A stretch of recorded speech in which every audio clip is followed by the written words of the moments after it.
আমি বক্তব্য দেওয়ার জন্য অনেক কিছু রেডি করে নিয়ে এসেছিলাম। আমরা আইনমন্ত্রী বলেছেন রুশু পড়ার জন্য, তারপরে হচ্ছে হবস পড়ার জন্য, মদিনা সনদ পড়ার জন্য পড়েছিলাম।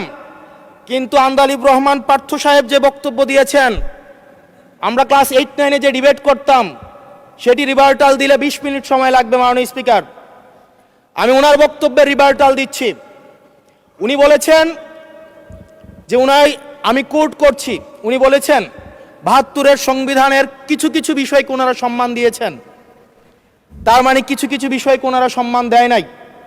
তার মানে এই অভ্যুত্থানের পরে এই সংবিধানের কিছু অংশ ওনারা মেনেছেন, কিছু অংশ ওনারা মানেন নাই। ওনারা কেবল ওই অংশটাই মেনেছেন যে অংশটা ওনাদের পক্ষে গিয়েছে, যে অংশটা ওনাদের বিপক্ষে গিয়েছে এই অংশটা ওনারা মানেন নাই।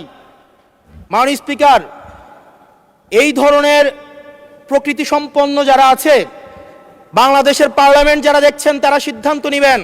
যারা কখনো কখনো কনফর্মিস্ট, যারা কখনো কখনো রিফর্মিস্ট, তারা মূলত হচ্ছে অপরচুনিস্ট। এখন আমি সংবিধানের কিছু কিছু ধারা মানব, কিছু কিছু ধারা মানব না।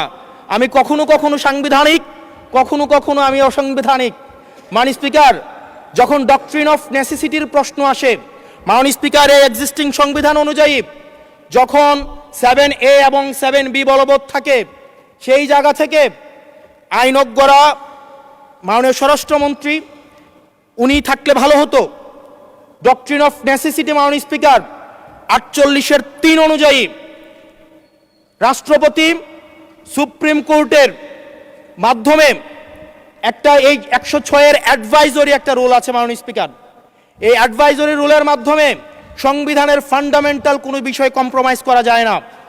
মাননীয় স্পিকার, যদি আমি এই সংবিধান মানি তাহলে এই অন্তর্বর্তীকালীন সরকারের বৈধতা প্রশ্নবিদ্ধ হয়। মাননীয় স্পিকার, মাননীয় স্পিকার, যদি এই সংবিধানকে আমি ধারণ করতে চাই, মেনে চলতে চাই, সেদিন 64 বিধি অনুযায়ী অ্যাটর্নি জেনারেল নিয়োগ দেওয়া হয়েছিল 6 আগস্ট।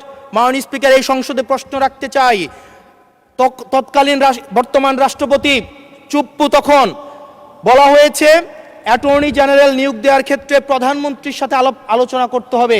সেদিন কোন প্রধানমন্ত্রীর সাথে আলোচনা করা হয়েছিল সেটা আমাদেরকে অ্যাটর্নি জেনারেল জানাবেন।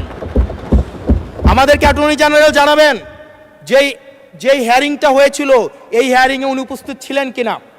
তখনকার সময় যিনি প্রধান বিচারপতি ছিলেন ওবায়দুল হক, তিনি তখন কোথায় ছিলেন? সেই রায়ের কপিটা আমরা দেখতে চাই মাননীয় স্পিকার।